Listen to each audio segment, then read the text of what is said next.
The first details for the 2022 Commonwealth Day program have been announced, with this year's Commonwealth Day to be celebrated on March 14 with both an in-person service at Westminster Abbey and virtual events. As the Queen is head of the Commonwealth, a role she takes very seriously, she will likely be a part of the upcoming plans. In addition to the date being shared on the official Commonwealth Twitter account and website, the description adds, given that it is Her Majesty's Jubilee year, there will be a special focus on the role service plays in the lives of people and communities across the #Commonwealth.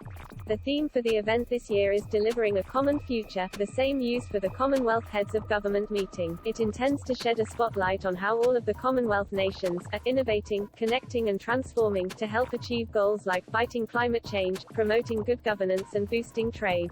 2021's offering was cancelled due to restrictions on crowd sizes in place at the time, but the Queen's pre-recorded annual, A Celebration for Commonwealth Day, was aired on March 7 instead.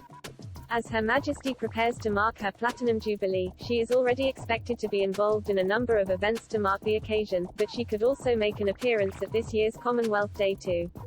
While Buckingham Palace has yet to confirm whether there will be a royal presence at the service, members of the royal family including Her Majesty and the Duke and Duchess of Cambridge have all attended the annual event in the past. In recent years, the Prince of Wales and the Duchess of Cornwall have played leading roles in the service and presentations.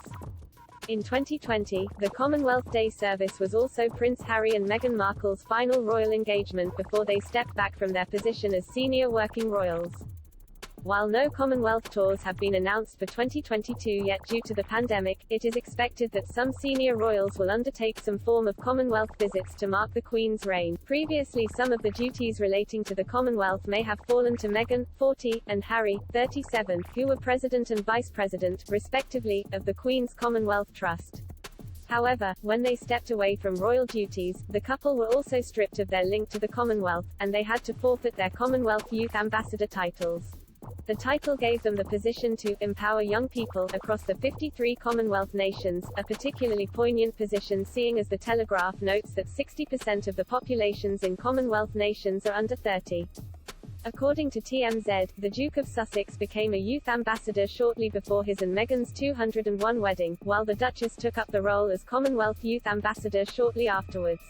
The palace said in the position Harry would work to create links between young people and youth leaders of the Commonwealth and to encourage them to use Commonwealth platforms to address the social, economic, and environmental challenges of their generation. Meghan seemed particularly excited about being an ambassador and even had flowers representing all 53 Commonwealth members, alongside the California poppy to represent her home state embroidered on her wedding veil.